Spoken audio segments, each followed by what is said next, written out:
You're listening to the Shipyard Cat Podcast, the unofficial SAFC podcast for fans everywhere.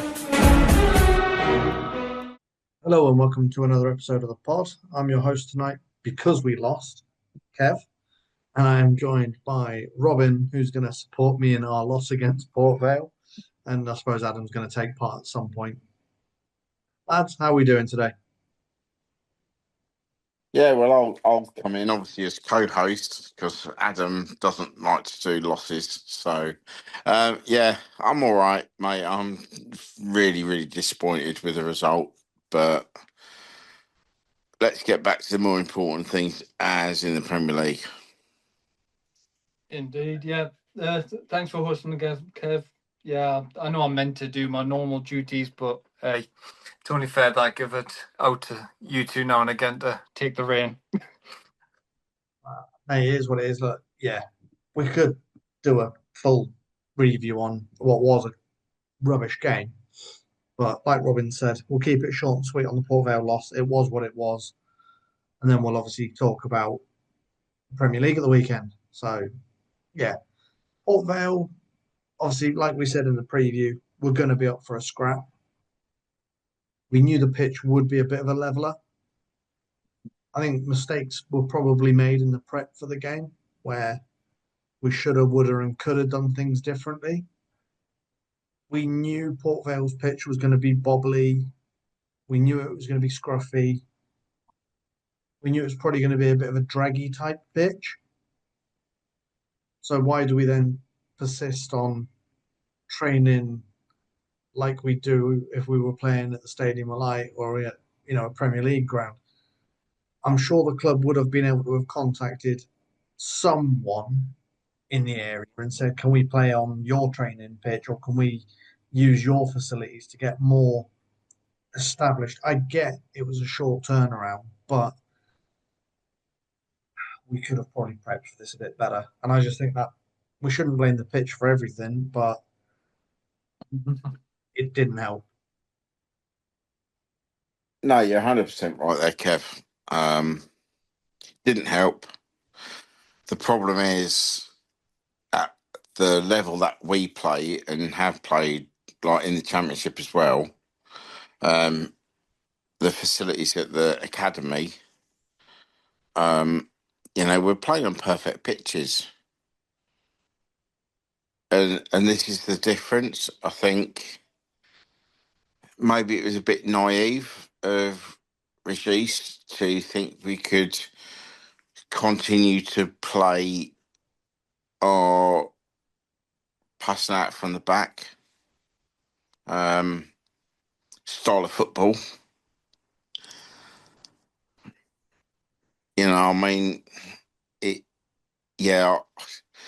I'm still lost for words really as to how to describe that performance, because we knew what was going to be involved from the Tuesday. We had, sort of like 3 days on the pitch, so to speak. Maybe not, because obviously we played on the Tuesday night away at Leeds as well, so maybe it was only a couple of days, but realistically, we should have realised what was going to be the situation and should have possibly have dealt with it better. Like you said, could we have got a pitch somewhere else to, train on and stuff, or was it just naivety by the coaching staff, as I will call them now, from the management team, that we just underestimated how different it would be on such a bad pitch? I think that's the thing for me with it is, yes, we can say the pitch was terrible all rounds up. We can say that till the cows come home. We said that when we played Pompey all those years ago, when to me their pitch was massively waterlogged. But you have to play to the conditions that you're given on that day. And with us being the Premier League team, we should have by right been able to adapt to it. But it seemed to me we got on that pitch and we're like, what's this? This isn't grass. This isn't a playing surface. And just give to Port Vale what we said in the preview of give them too much room, give them too much time, they will punish us because they're used to their ground. And that's effectively, to me, what's happened. We've give them a bit too much respect. And obviously, I know you're going to touch on that goal in a minute, but look, lo and behold, it had to be the visitors' fan that scored. It is their striker. Don't care. Don't like him. But no, look, I mean, that was for me their style of play. It Yeah. was a game of give Sunderland the ball and we'll just get a counter attack or a corner. And then that's exactly what lower league teams want to do against a big team. I mean, yeah, like I said, we could talk about it till the cows come home, but it's pointless. The game's done. The cup run is over. I mean, fair play to the lads for digging in the games they did. Was it one game too soon for some people? Maybe. You know, we did have first choice goalkeeper injured, striker injured, several midfielders injured. Obviously, it was a game where we were missing Human Siddiqui through suspension. For me, it was one of those games where, yes, the talent we had is there, but we were missing a lot of key players. I mean, that's the point exactly, Kev. When you look at it, we're missing Ruffs, we're missing Mukiela, we're missing Ronaldo, we're missing Siddiqui, we're missing Hume, missing Brobby. Xhaka's not fully fit yet, so he started on the bench. We were missing a lot of players, but however, that team that started should have had more than enough to get through against the League One team and near the bottom of League One team. Yeah, 100%. The only thing that I get, and I don't want to bash the lad because he's obviously week before he's man of the match, but what on earth was Luke O'Nien thinking trying to play that ball back? When that ball came to him, he could have cleared that upfield and just cleared the danger. Mhm. But this whole ethos of trying to keep possession, especially on a pitch like that where the ball's bobbling around so badly, just get rid of it. I mean, obviously, Melker Elborg was absolutely fantastic heading that over the bar because if he had touched it with his gloves, I mean, it's a guaranteed yellow card. Yeah. For a deliberate back pass handling thing. But then you never know with VAR and the way what they work. Would they have said that was a red card for a clear and obvious goal scoring opportunity? You never know, do you? It's that whole shoulda, woulda, coulda.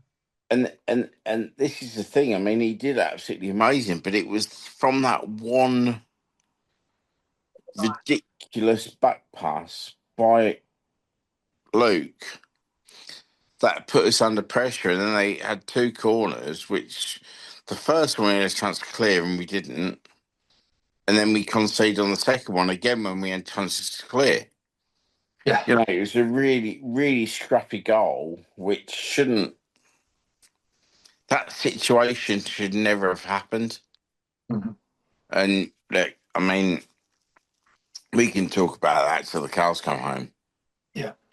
I mean, that's the other thing I was going to mention is in the Premier League, you probably get a foul against Luke when he plays the ball to end up being back to Elborg. He actually gets pushed over. Yeah. In the Prem, you'd have probably got a free kick for that. But at this level, yes, VAR were involved, but they don't look at it. They just go, it's physical contact, shoulder to shoulder. Yeah. But like you say, we lost. We're out of the cup. Why are we wasting more time on it than necessary? The goal wasn't great. And then after that, it just went to, for me, League One football. Mm-hmm. We couldn't keep the ball. Every pass was stuck on the pitch, and yeah, the game was done. So that's what I said in the group chat, didn't I? That the ball was just after that. I know the ball was bobbling anyway, but with bobbling, it just seemed they were just happy to if they lost possession, right? So then you can attack us and attack us and attack us and attack us. We don't care about what possession stats we've got. We've got the goal. We'll sit back. Yeah, And that's what they did. They just wanted to sit back and hope for the best, and lo and behold, it was working for them. exactly. Are we happy with that? Should we move on to the Premier League? Yeah. So obviously this weekend we face Brighton at home. Obviously this would have been the Tommy Watson return, but as correctly mentioned in the group chat this week, and obviously with me hosting, let's not make the mistake. He is at Millwall on loan. I was hoping Adam would have taken my bait and said it's the Tommy Watson return, but I'm in the hot seat, so I can't really make that mistake. You did in the group chat, though. Yeah, it's a Danny Welbeck return. It's the Danny Welbeck return, exactly. Let's hope he has a really bad game, though. He only likes scoring against the visitors. Obviously, we've hit the 40 points. I would say we probably want to win this just to get the confidence back in the lads, because there's quite a big game coming up next week that we might want to be prepared for. Yeah. I mean, what's your take, lads? For me, I think out of the 9 games we've got left, I think Regis is going to want to win. He's going to try and win every single one of them. We know that's his mentality, to win every single game. I just think with him coming into Brighton, because I know I've seen people online saying, "Oh, this is where you need to bleed in," likes of some of the unders, give them a feel of what the Premier League's like that. And I'm like, no, we may be on 40 points and we may be nice and safe and secure in the Prem, but I don't know if you'll agree with me, lads, but if there's still European places on the table, which there is, because there's not that many points away from it, you want your strongest team out to get those victories across the line. Yeah, Adam, 100% there. I want us to go out to win this one. I think it's a game we should really be winning at home. Obviously I was there at the Amex earlier on the season when we drew. Yeah. I want to win this game. I really do. I want us to go into the derby next weekend with full of confidence. Obviously, Regis has said in his presser that, maybe Robbie and Renildo will be back for the visitors' game. No, Robbie and Serkin's back this week. Nordy and Renildo's next, the derby. Yeah, and obviously we've got Siddiqui and Hume back in the Premier League because obviously it was a cup match last weekend. Yeah. So yeah, I'm just hoping that we can get a great result and a bit of momentum going forward, basically. Mm-hmm. That's what it is for me. I've got a feeling we just need a little bit of momentum, similar to what Kev's just said there before. Get a bit of momentum because that game is a big game, regardless that we're safe and hosed in the Premier League. We do want to get the 6 points out of 6 points against them, because all you see from whenever Keith Downey puts something there, just like, oh, we've got the Champions League, we're more bothered about that than that. Okay, I bet you're not really bothered, because if you get beaten, you're going to go into a little tissy fit again and cry or punch horses. How have we ended up talking about Brighton and it getting turned into talking about the derby? That's next week, Adam. I'll let you have that. We're just getting a bit excited ahead of time. I mean, obviously, yeah, in the press conference, he said there Sirkin's been training on the pitch, and obviously, Robbie's back in training for the full week. I would say, yes, we probably need them, but is it too soon to bring Robbie back? For me, bring Robbie on about the 60th minute mark.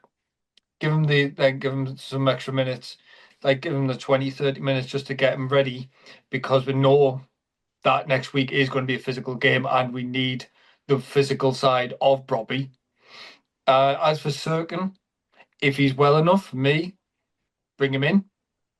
There's a position there for him. Utilize it. And then we just take it from there as we go. I just actually realised that Adam's understanding the way that football works now about how you bring players back from injuries. It's all this water I've had this week, mate. It's gone to the head. Yeah, obviously the other week when I said about, you don't bring in like, Tar beat to start and stuff like that, and you were crying out for them to start, and they then get injured, and we have to make substitutions in the first half, which cost us immensely. I'm glad that you're sort of understanding now that you have to get these players back in gently. Um, yeah, it's one of those where we want to have a good result to give us confidence for the following weekend. Because let's face it, you know,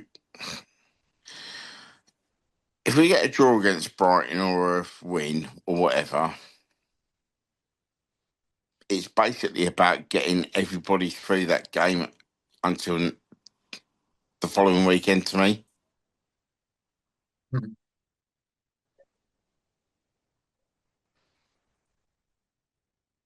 No, no, I think that's why I was saying in regards to Robbie, because Robbie's that physical presence, and we need that physical, especially that's what I'm saying. In a game like that, you need that physical presence. I think he'll probably utilize Mayenda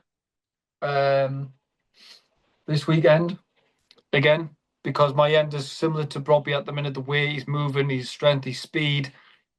The only thing that's unfortunate for Robbie at the minute, sorry, for Mayenda, he just hasn't got that finishing touch yet. But I think that's only for the fact being he hasn't been played as much as he had last year. He wasn't 1 week is Mayenda, one Wilson. This time it's 75% Robbie, 15% Mayenda, the remainder Wilson. For me though, then I'd say when you can, this is where you will then utilize those off the bench. I think Xhaka will start this week.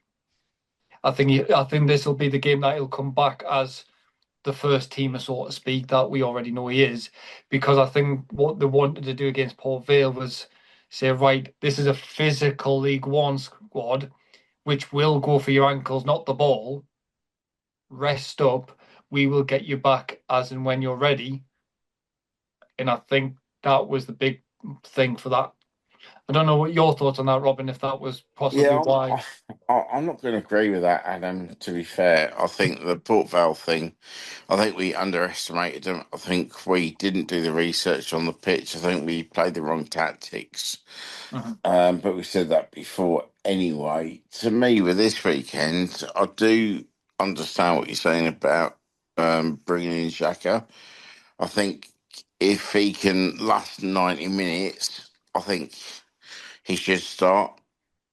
Um, he's the glue in that midfield. He's the one that makes everything gel together. Yeah. That's the thing with me. I think when you've got a player of that sort of talent, I understand why he was left on the bench last weekend. However, I feel that he should have come on 15 minutes earlier than what he did.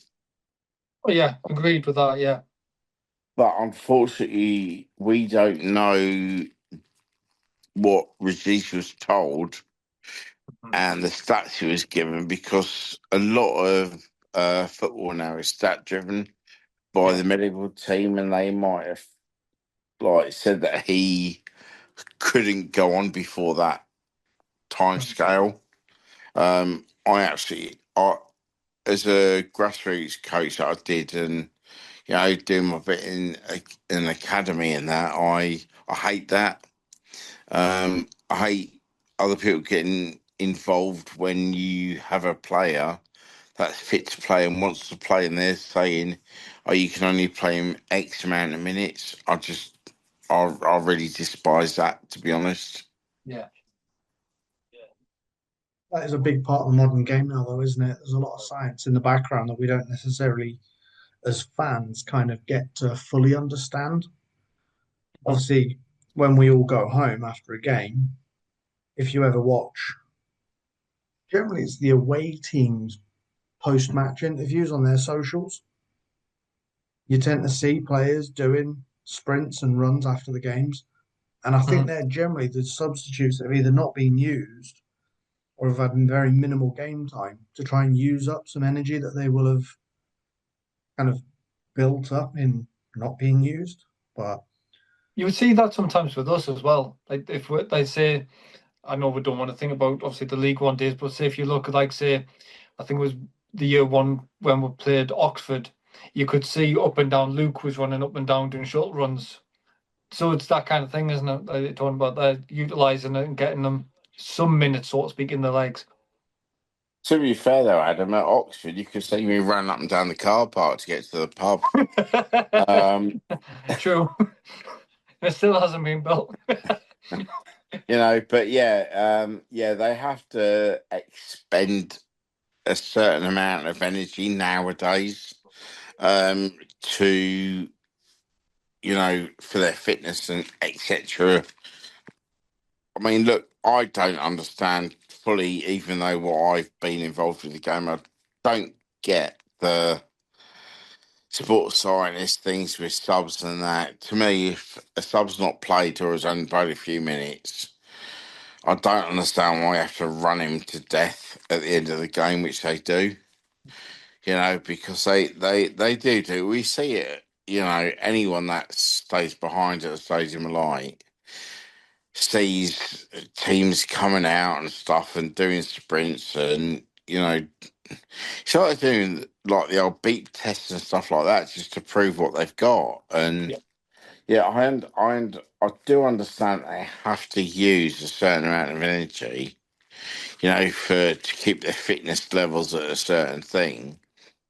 But then when the rest's involved, you could just like think, well, hang on a minute, let's just let the lads rest. definitely the case, isn't it? So let's start moving this towards predictions. Do we see any drastic changes to the team? Obviously, I think we'd all agree Hume's coming straight back in, Sadiqi's coming straight back in. We're pretty confident Shaka's coming back into the squad. We know that the likes of Nordy aren't back until the derby. I think Ranildo's the same. Yep. Um, Obviously, we're all unsure about the Brobby side of it. Does he start and then come off, or does he sit and come on later on in the game? I mean, would you guys make any changes?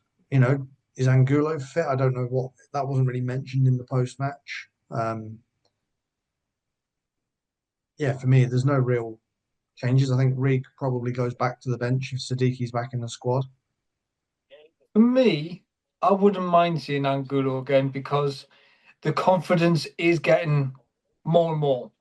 You can see it in his game. It's getting better. I know I would say 60% of the fan base at the minute are not his biggest admiration and like fan base of him. But to me, I can see the confidence is growing in him. He's understanding how we now play, which is great to see. And the more confidence he gets for me, the more talent we are going to see out of him. We just need to believe and trust the process with him. If Regis believes there's a talent there, utilize it. That's the top bomb of it for me. Other than obviously the other lads that we've mentioned, I think that's the only other changes I would say.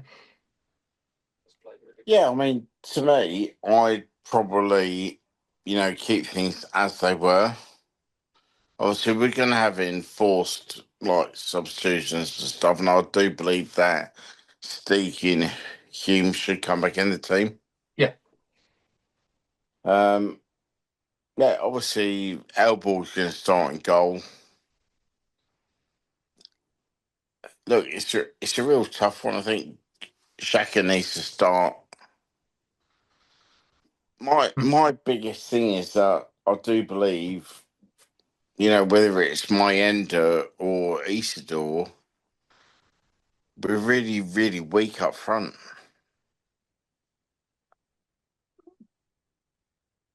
Odd, isn't it? Because for me, the constant narrative is we're missing a striker, we need a striker, we need a striker. But when they're doing well, they're good. This is it. Mhm. Like Isidore at the start of the season was doing all right. Then he's had that drop in confidence, and now all of a sudden fans are saying he's not good enough. Yeah. So Yeah, I yeah, it's think a on hard that one. though, sorry, Kev, to interrupt there, but I think that's one of those things that it's like he's not the like stereotypical type of striker that I think fans are looking for. They want Kevin Phillips. Yeah. And half of those don't exist anymore. I think every Premier League team is looking for a Quinn and Phillips, and they don't exist. Yeah. Okay, yeah, Haaland's doing what everyone wants, but he's a robot, he's a freak. After that, it's kind of, yeah, do what you can. And obviously, certain teams will do really well with goal scoring because they've got that much quality ahead of it. Can you always blame the striker? Are they getting the right service? You know, That's the thing putting for me. putting someone like Wilson on with 10 minutes left to play when you're 1-0 down against a team that don't want to attack, Yeah. you're kind of stuck, aren't you? And I think that's a bit sort of for me where maybe the fans do need to just breathe a little bit. You know, that was one thing I did notice after the Port Vale loss was the head loss from our fan base about the fact that we lost against the League One side. It's like it's a loss. Like, why are we making mountains out of molehills? Yeah.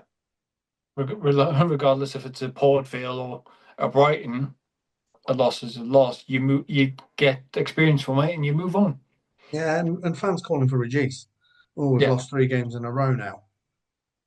You do Yeah. remember we only just got promoted. I think fans have very quickly forgotten that. And I think that comes from how well we started the season. Yeah. Because I we think I was seeing the sprint out same the post that you're blocks. talking about where people are saying that where it's like, oh, come the summer, I think Regis will be gone.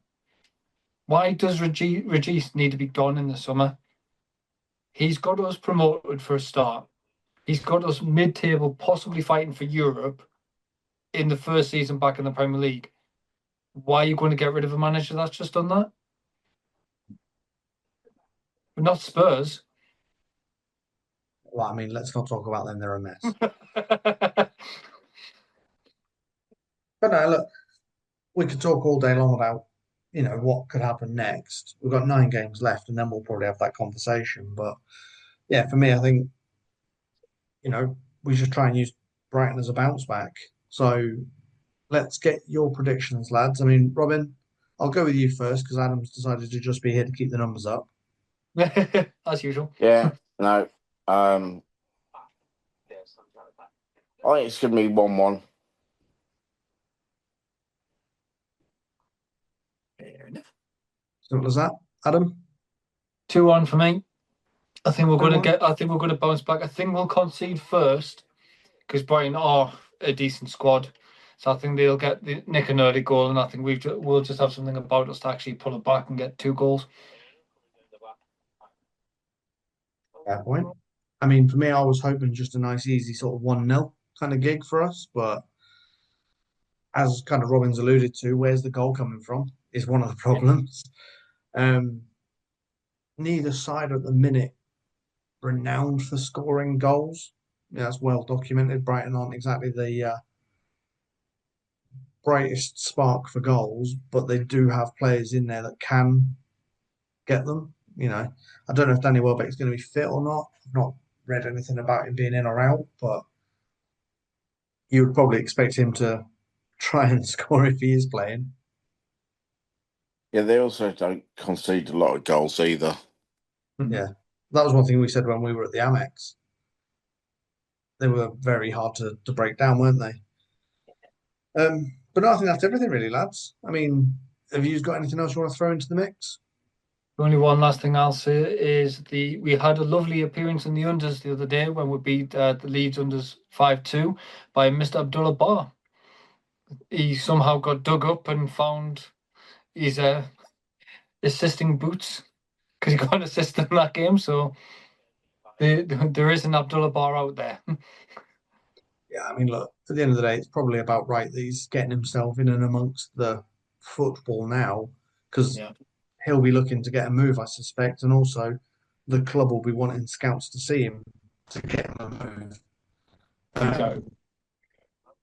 So yeah, to be honest, I'd actually forgotten he was still a thing, but maybe that's just me. I haven't really got much else to say. I mean, other than obviously amazing news about the improvements coming to the stadium over the summer, which I'm sure we'll talk about in the end of season pod, with the new walkway getting built, the new statue for Jimmy that's getting put up, and things like that. This is all kind of really exciting news that's happening. But I think it's everything, lads. I think, thank you for listening and thank you for joining me tonight, lads. I know it's a bit of a later night than normal for us, but yeah, we've got the weekend to look forward to. Another home game. Robin, that's a nice 6 hours on the road for you rather than the 20 Yeah. minute trips you've been used to. To be fair, and the rest, it's yeah, it's one of those that I'm not looking forward to be honest. That'll be all right. Be worth it just to come and see Adam. He'll turn around. What's that? What's that? You're not coming now. But no, look, to our listeners, thank you for joining us again. Keep, letting us know your thoughts, feelings, feedback, and stuff. We really do appreciate it. It does help. And yeah, we'll catch you on the, well, hopefully positive review.